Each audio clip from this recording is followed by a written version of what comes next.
ایک غریب آدمی بدو رات کے وقت وہ کہیں بیچارہ صبح سے چلا تھا، مدینے پہنچتے اسے رات ہو گئی. اس نے ڈرتے ہوئے نا خیمہ باہر لگا لیا. جہاں رات ہوئی نا آدھی رات ہو گئی، 1-2 بجے سمجھ لے پہنچا مدینے، تو اس نے باہر نے خیمہ لگا لیا. بیوی اس کی امید سے تھی، بچے کی ولادت کا وقت قریب آ گیا، بیمار ہو گئی. اس نے خیمہ لگایا، بیوی اندر ہے. حضرت عمر فاروق گشت پہ تھے رات کو، ساتھ ایک غلام تھا. حضرت عمر فاروق رضی اللہ تعالیٰ عنہ کہنے لگے وہ آگ جل رہی ہے تھوڑی سی، پتہ کرو کون ہے. تو آپ کا غلام پتہ کرنے گیا تو بدو نے ڈانٹ دیا، کہنے لگے جاؤ تمہیں کیوں بتاؤں. حضرت عمر خود گئے، کہنے لگے مسافر بھائی بتا تو صحیح. کہنے لگا جی چھوڑے، میں آپ کو کیوں بتاؤں، میں کون ہوں، کیسے آیا ہوں. فرمایا خیمے کے اندر سے کراہنے کی آواز آتی، کوئی درد سے چیخ رہا ہے، بتا ہمیں بات کیا ہے. کہنے لگا جی میں فلاں بستی فلاں علاقے کا ایک غریب ہوں، امیر المومنین عمر فاروق سے ملنے آیا ہوں، اور رات ہو گئی ہے تو یہاں خیمہ لگایا ہے، صبح میں ان سے مل کے چلا جاؤں گا. تو رات کو تکلیف دینا پسند نہیں کیا، تو میری بیوی امید سے تھی، اب بچے کی ولادت کا وقت قریب ہے، پاس کوئی نہیں. حضرت عمر کہنے لگے تو ٹھہر میں ابھی آیا. چہرے پہ نقاب ہے، اسے بتایا نہیں میں ہی امیر المومنین. عمر دوڑے گئے، اپنی زوجہ سے کہنے لگے اگر تجھے بہت بڑا اجر مل رہا ہو تو حاصل کرے گی. کہا کروں گی. تو کہنے لگے چل پھر میرے ساتھ، بہت بڑا اجر ہے.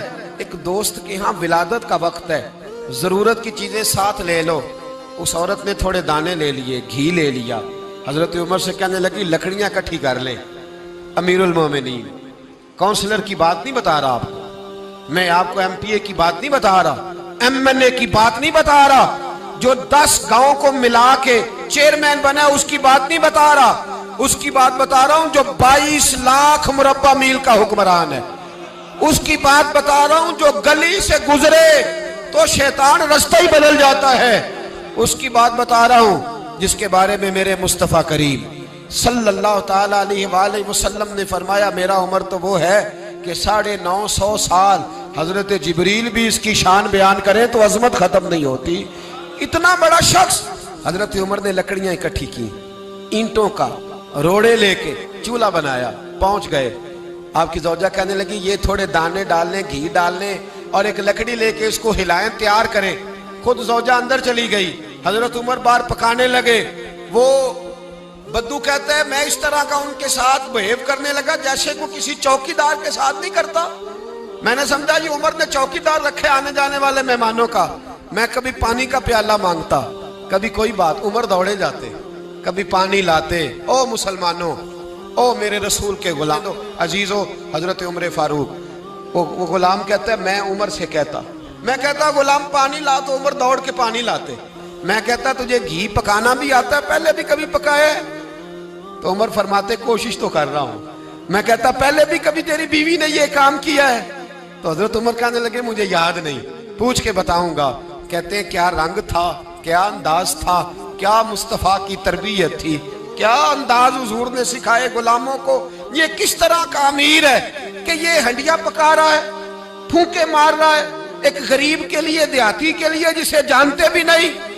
اندر اس شخص کی بیوی کے ہاں بیٹا پیدا ہوا تو حضرت عمر کی بیوی اندر سے بول کے کہنے لگی امیر المومنین مبارک ہو، آپ کے دوست کے ہاں بیٹا پیدا ہوا ہے. جب کہا نا امیر المومنین مبارک ہو تو وہ شخص کہتا ہے میرے ہاتھ کانپنے لگے اور میں اس طرح دوڑا کہ میری پگڑی گر گئی. میں دوڑا تو عمر نے بلایا، کہا کدھر جاتے ہو؟ کہنے لگا آپ امیر المومنین ہیں، آپ امیر المومنین، آپ عمر ہیں. کیسر و کسرا جس کے نام سے کانپے آپ وہ ہیں جسے مصطفیٰ نے دعا مانگ کے اللہ سے مانگا، وہ والے عمر ہیں آپ. جس کے لیے علی المرتضیٰ فرماتے ہیں میں روز دعا کرتا ہوں، وہ والے عمر ہیں. جس کے بارے میں ابو بکر صدیق نے فرمایا تھا کہ میں اللہ سے کہوں گا مولا جو تیرے محبوب کی امت کے حق میں سب سے بہتر تھا میں اسے خلیفہ بنا کے، وہ والے عمر ہیں. عمر امیر المومنین کی بیوی وہ تو خاتون اول ہوتی ہے، وہ تو ملکہ ہوتی ہے، اور تیری بیوی دائی بن کر ایک غریب کے بچے کے پاس بیٹھی رہی ولادت کے وقت. عمر امیر المومنین ہو کے تیری داڑھی ساری دھومے سے بھر گئی تو ڈیوٹی کرتا رہا. تو سیدنا عمر رو پڑے اور اس بدو کو سینے سے لگا کے کہنے لگے تجھے پتہ نہیں تو کہاں آیا ہے؟